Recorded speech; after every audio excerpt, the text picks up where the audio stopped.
Aniya na ang mga dagkong balita sa Balitang Bisdak karong Biyernes. Libuan kanitsu sa usa ka sementeryo sa Bugos City nagusbat. Samtang naglinog, babay gipaanak sa mga doktor gawas sa ospital. Pagkaon og tubig, padayong panawagan sa mga biktima sa linog sa Northern Cebu. Og inay ibaligya, hot cake gipanghatag sa mga biktima sa linog. Kini ang GMA Regional TV, Balitang Bisdak. Maayong hapon, ako si Cecil Kibord Castro.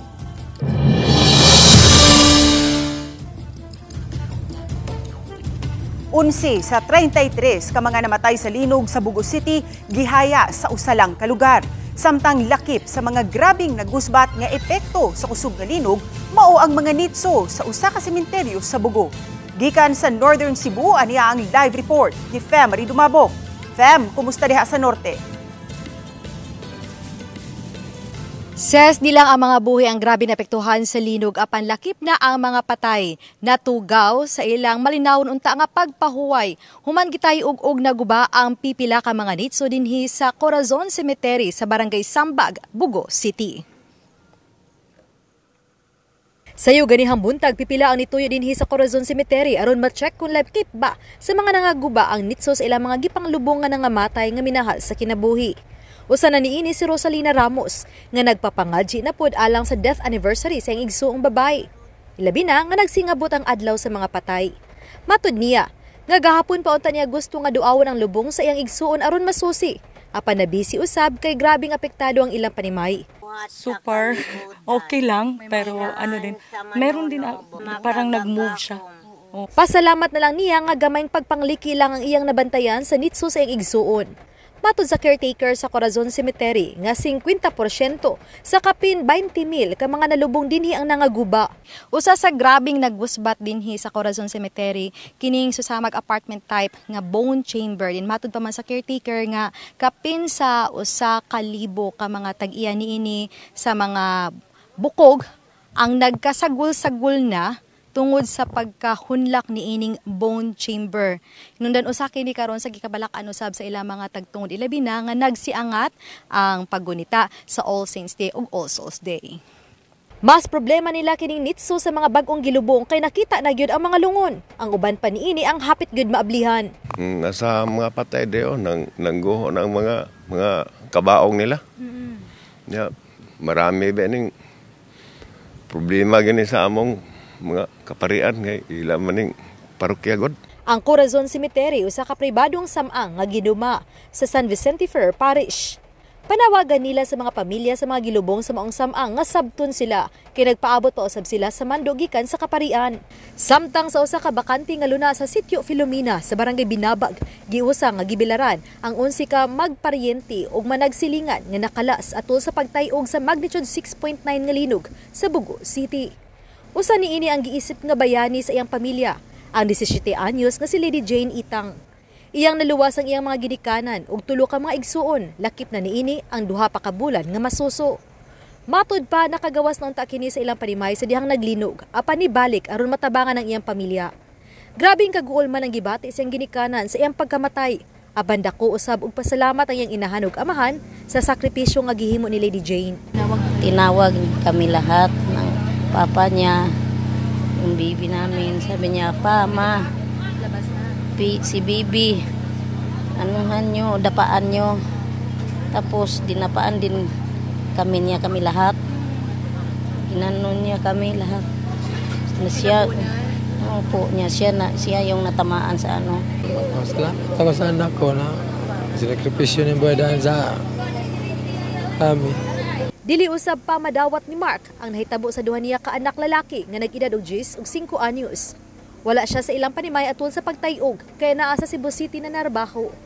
Gisuwian matud pa siyang asawa nga maluwas ang mga anak apan napuruhan gud ang mga bata sa mga nahulog nga dagkong bato sa ilang panimay. Sobrang sakit, ma'am. Hindi ko matanggap sa ngayon. Pero unti-unti anuhin lang, ma'am. Dili sad makadawat si Cristita nga upat sa iyang mga apo, iyang anak ug daughter-in-law ang lakip sa nakalas. Grabe yun. apan ako lang gidawat kay usaon man di manina to pagbuot. Nahimutang panimay sa mga biktima sa tiilan sa Bukirang Dapit sa Sitio Laray, Barangay Binabag. Nadatugan ang ilang mga balay sa midahiling bato ug yuta. Samtang nangatug na unta atol sa linog niadtong Setyembre 30 sa gabii.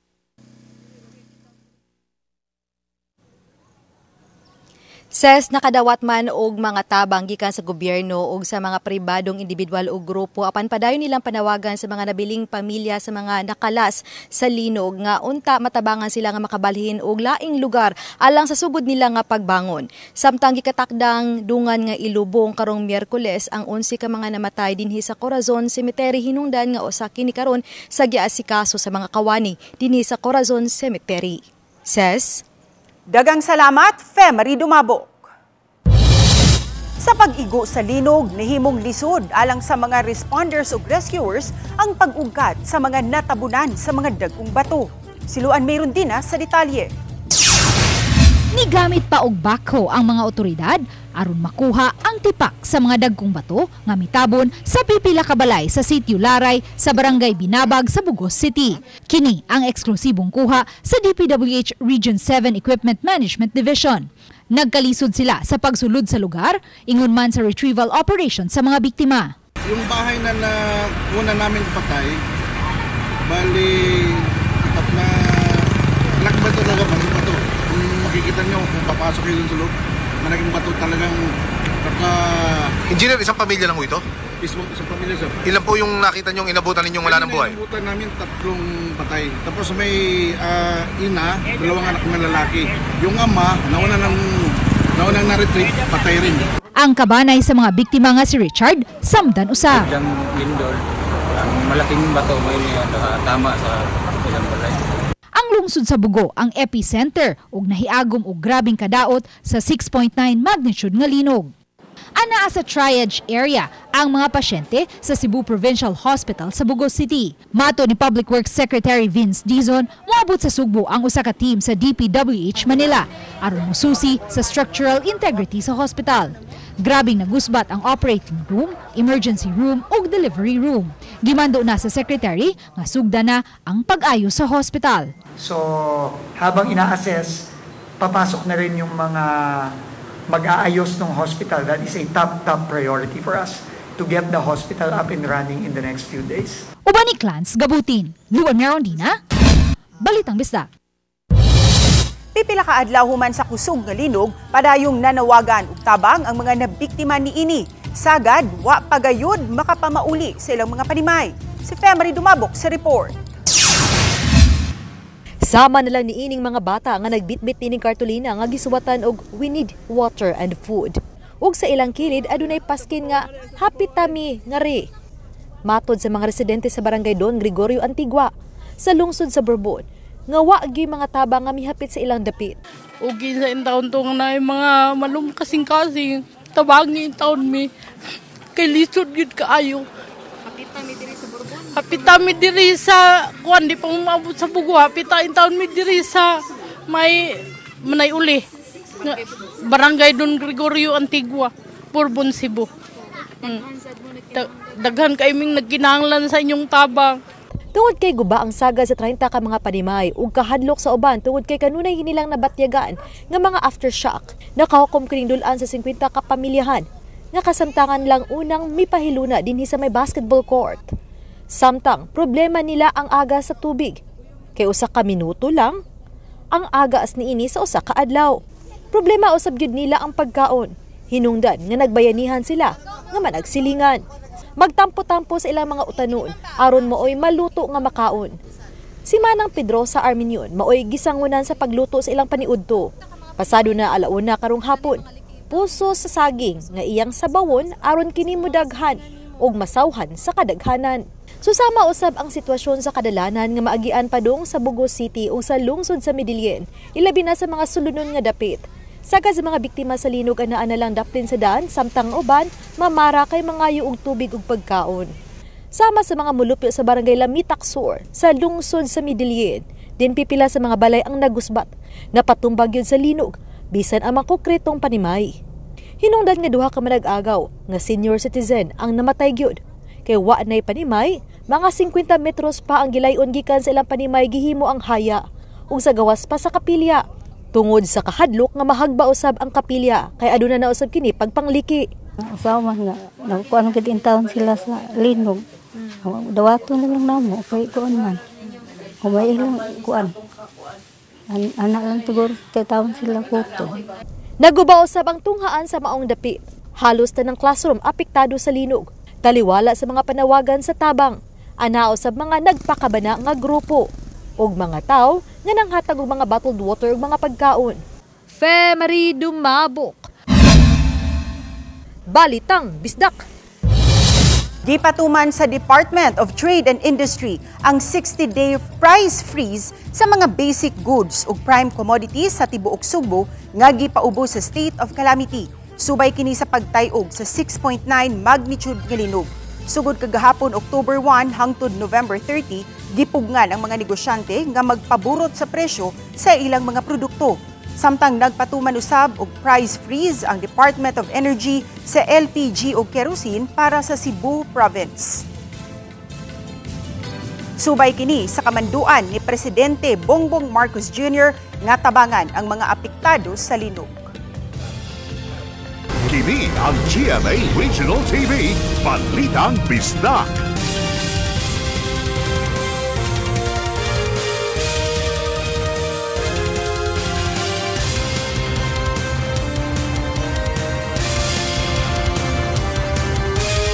Kini ang GMA Regional TV, Balitang Bisdak.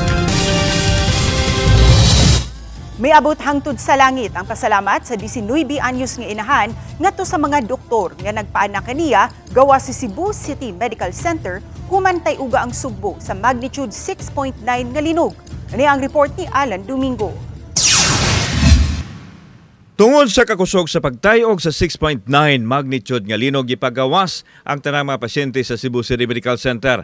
Lakip kanila ang 19 anyos nga si Regina Carla Alfanta nga mga nakay na ni atong tungura og nakuhaan og hulagway ang mga doktor nga gaatiman kaniya. Tungod sa kakusog sa pagbundak sa uwan og padung na mogawas ang bata, nagtinabangay ang mga hospital staff nga nagpayong aron mapaanak si Regina. Dihang migawas ng ulo sa bata gigiyahan kani ni Dr. Grace Rabago hangtod nga luwas kining nahimugso. Matod ni Dr. Rabago, team effort sa Cebu City Medical Center ang ilang nahimo aron lang maluwas ug mapaanak si Regina. Ingon man nga kuan nga mga anak na sumauto nga gayin ako fully naman wala jud choice ni lusot nang paglusot sa saon timing po di bundak ang uwan mao tong nagtabo team effort oy di ra ko madahan ako sa ato. Matod sa doktor nga una silang galisod sa kahimtang sa inahan tungod kay misaka ang blood pressure niini ug posibleng ipaubos na unta sa CS apan samtang gimonitor nila ang kahimtang sa pasyente naabtan sila sa pagtayog sa linog ug tungod ini sa gawas na lang nila gihimo ang pagpaanak kang Regina. Dako ang pasalamat ni Regina nga wa siya talikdi sa mga doktor sa CCMC nga matod niya usa ka milagro ang nahitabo. Unang higayon kini nga nasuwayan ni Regina nga mga anak busa galisod siya apan nahulipan kini sa kalipay diha nakita niya ang batang babae nga migawas gikan sa iyang sabakan. Dako jud kayo na kung pasalamat ninyo kay wala jud ko ninyo gipasagdaan. May rasa diya pag anak successful rasa diyo. Aron siguradong luwas ang mga pasyente human mitayog ang 6.9 nga linog dinhi sa gawas nga bahin sa ospital ilang giatiman ang mga pasyente apil na ang pagpahimugso sa mga inahan. Gawas kang Regina aduna pay laing tulo ka mga inahan nga gipaanak ang mga doktor sa Cebu City Medical Center. Matod sa Chief of Hospital sa CCMC, Dr. Ripusar, nga nagamit nila ang kanunay nilang pagpangandam, lakip na ang earthquake drill sa pagluwas sa kinabuhi sa mga pasyente. Kailangan yun nga in times of calamities, dapat prepare yun ang hospital o ang mga healthcare workers, pati sad ang mga pasyente. So tungod ato, akong gimension gani nga naagi regular nga earthquake drill. Kung magkahiusa ang tanan, no, makaya gyud nato bisag unsa kalisod sa giingon ni Dr. Rabago ganina nga team effort gyud. Gila ang nahimo sa tagduma sa CCMC sa ilang mga doktor o mga tanang medical personnel aron masiguro ang kaluwasan sa mga tao nga naa sa sulod o gawas sa ospital. Pero naninguha gid ang tanang mga trabahante sa SSMC nga mapahimutang ang mga pasyente atong linog nga mapahimutang sila pagpagawas nga wa jay casualty o wala madisgrasya sa atong gihimo. Adunay paapas nga mensahe si Dr. Grace. Doktor ka, anak dyan na imong dedication sa imong kuan sa imong pasyente. Kung bisag kung naa ka sa akong sitwasyon, ako lang any doctor will do that. Dili na jud ko magmahay. Pwede na lagi ko mausab. Hindi na kuno siya mausab. Kausa na lang? First and last baby, dili na. Sakto na ni. Kauban si Clifford Lamayag, ako si Alan Domingo. Balitang Bisdak. Paimbestigahan sa mga otoridad ang pipila ka mga business process outsourcing kun BPO company sa Sugbo nga gireklamo sa gihimo nila ngadto silang mga empleyado atol sa pag-igo sa linog. Ang detalye sa report ni Nico Sereno.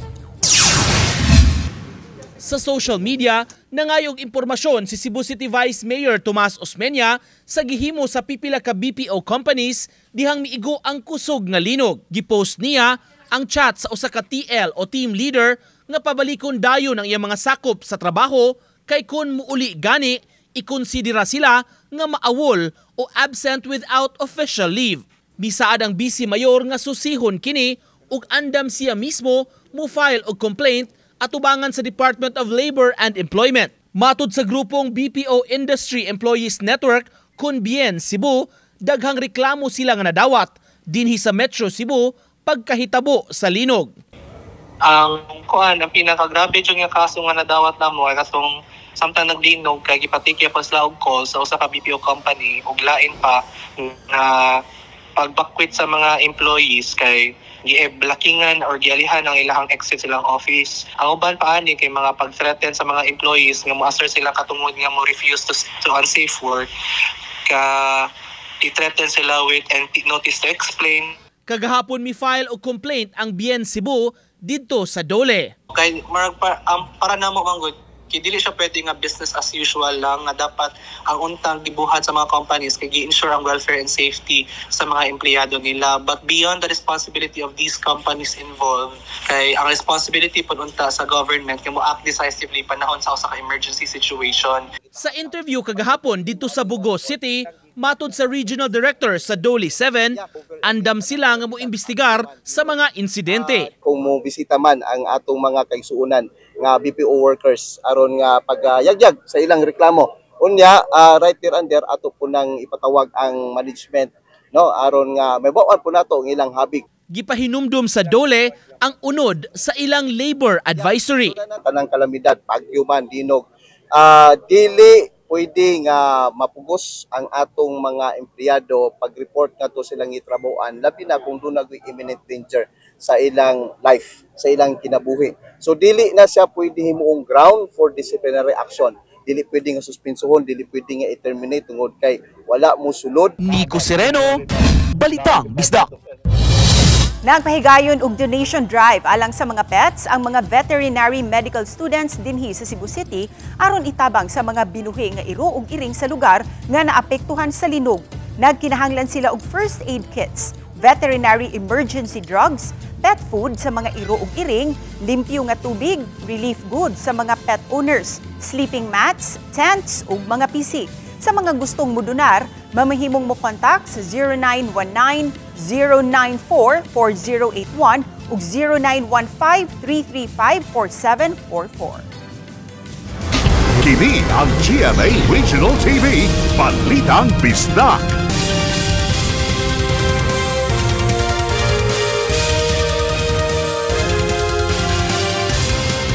Kini ang GMA Regional TV, Balitang Bisdak.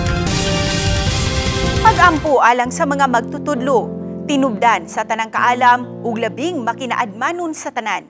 Tanawa ang among mga magtutudlo inubanan sa gugma. Ihatag kanila ang tinguha nga moalima sa among panghuna-huna ug sa dili pagtalikod kanamong mga nabiyaan.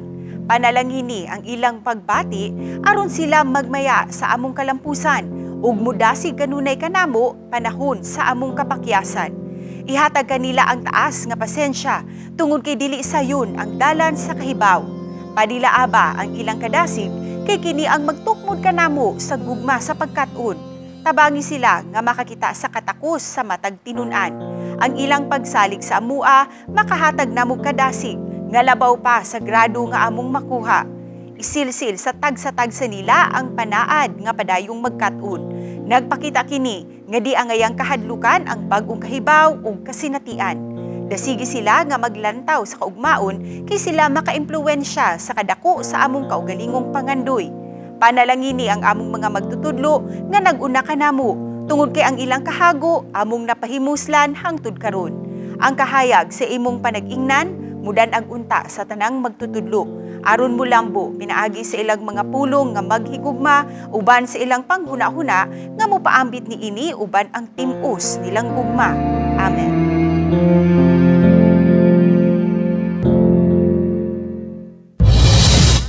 Tanang eskwelahan sa Bugos City apektado sa linog.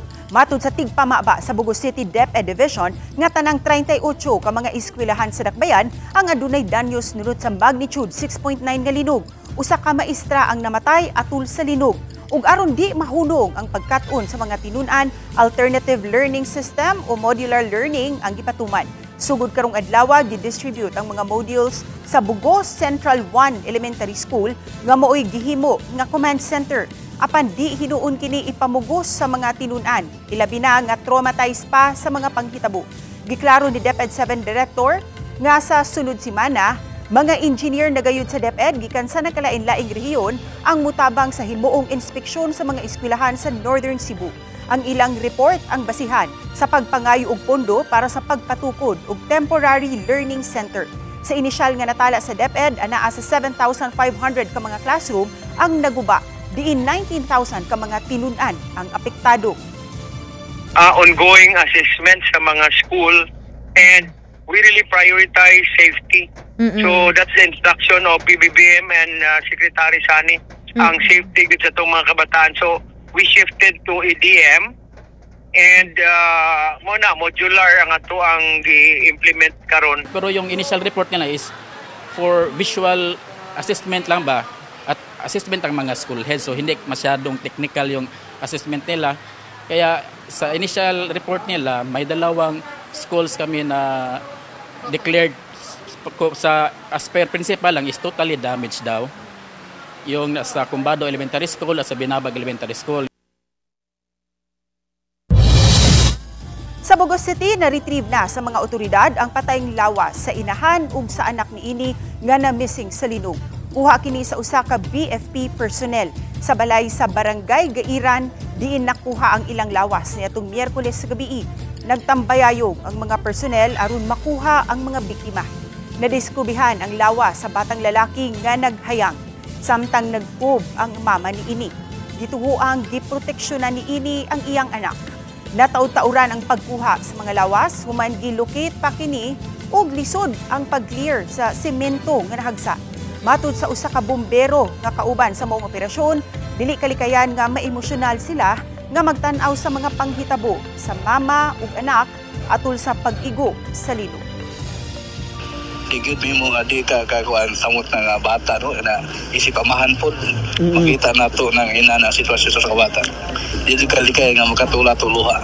Sa ako pagkuan sa ila position manggod, murag ko gusto sa inahan niya pagkatumba sa Silbi Bungbong, may aparador manggod, may nakahugmak siguna nila.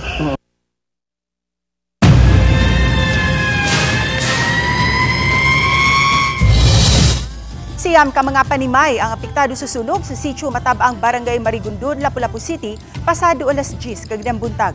8 sa naasun mga panimay ang hingpit nga naugdaw, samtang usa ang partially damaged. Sagad sa panimay nga apektado, hinimo sa mga mixed materials, samtang may pipila nga mga konkretong panimay. Wa hinoy nakalas ato sa sunog, apan may usa ka 31 anyos nga lalaki ang nahiagom og samad sa tiil, human maigo sa scene. May kalabutan sa kuryente ang gisubay sa Lapu-Lapu City Fire District nga posibleng hinungdan sa maong sunog nga nagbilin og 68,000 pesos nga danyos. Nagpadayon ang pag-abot-abot sa Cebu City Hall sa mga hinabang sa mga Sugbuanon alang sa mga nabiktima sa linog sa kalungsuran sa Northern Cebu. Adunay grupo sa 50 ka mga third-year psychology students nga nagkasabot nga magtampo-tampo aron ipalit og mga grocery items nga gihatod nila sa Plaza Subo.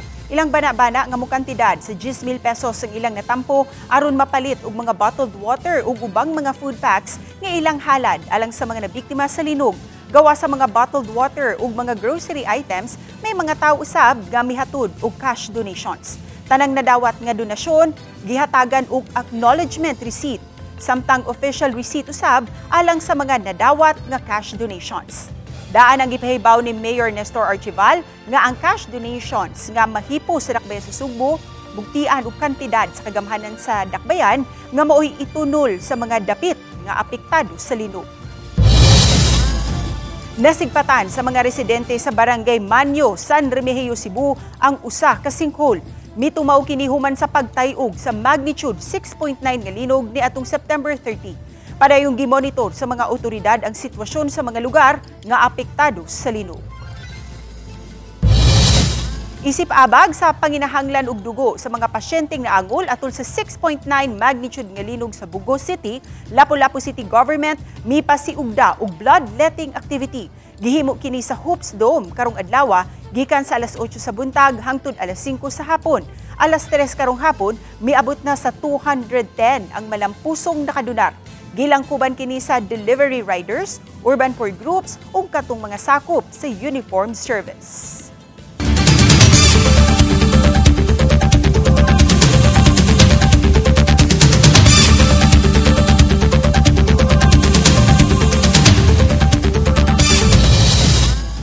Mituyo og bisita ang GMA Kapuso Foundation sa Daan, Bantayan, Cebu, kauban ang 14th Civil Military Operations sa Philippine Army aron ipang-apod-apod ang hinabang alang sa mga nabiktima sa magnitude 6.9 nga linog. Miabot sa 950 ka mga food packs ang naapod-apod sa 950 ka mga apektadong pamilya. Lakip usab sa mga mitabang mao ang mga magtutudlo sa Bantayan National High School ug mga volunteer students. Padayon gihapong mudawat ug mga hinabang ang GMA Kapuso Foundation aron mahatagan ang mga lugar nga wala pa maadto sa mga volunteers. Lakip sa mga gikinahanglan sa mga apektadong pamilya ang pagkaon, gamit sa balay ug hygiene kits. Abot na gyud ang GMA Kapuso Foundation dinhi sa Daan, Bantayan, Cebu. Ang ato ang mga recipients, ang mga nabiktima sa linog nagpaabot sa GMA Kapuso Foundation dinhi karon. Ani ay duha ka mga babay nga miduol sa GMA Balitang Bisdak, bitbit ang tulo ka mga putos nga puno sa hotcake. Sila mao si Grace ug Elma Pipito, taga Yati, Liloan. Ila untang ibaligya ang ilang mga hotcake. Apan mas gipili nilang ipahatag kini ngadto sa mga apektado sa magnitude 6.9 nga linog sa Northern Cebu. Mihangyo sila si GMA Balitang Bisdak nga ipadaog ihatag sa northernmost Cebu. Alang kanila, ginagmay lang kini, apan dako na kaayo kini nga tabang. Ug daghang salamat kaninyo sa inyong pagsalig usab sa amo dinhi sa GMA Regional TV nga maoy mutunol sa inyong mga hotcakes. Makaluluoy kaayo, ganahanglan sa gid sila nga pareho nato nga mubati gyud og unsa sa atong kuan kagutom diya lang. Kami ang GMA Regional TV Balitang Bisdak. Kinatibukang pwersa alang sa mas dakong misyon ug mas halapad nga pag-alagad sa nasod. Mga kapuso, 83 days to go na lang ug Pasko na. Happy weekend ug amping kanatong tanan mga kapuso.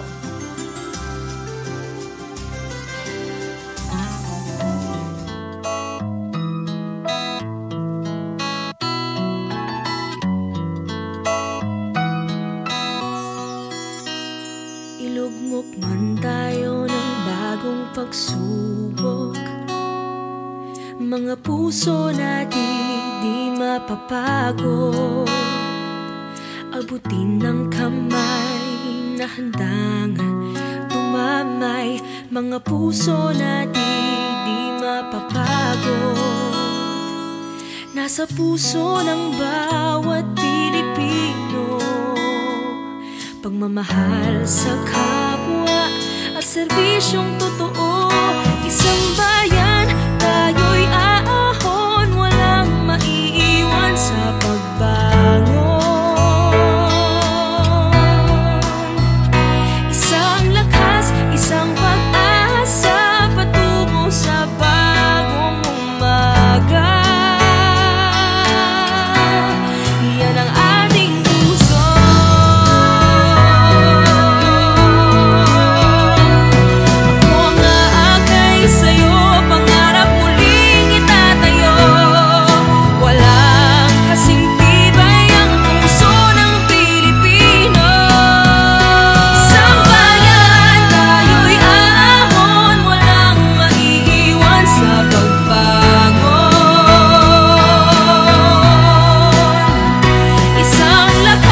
isang pag-asa patungo sa bagong umaga. Yan ang ating puso, ganyan ang kapuso.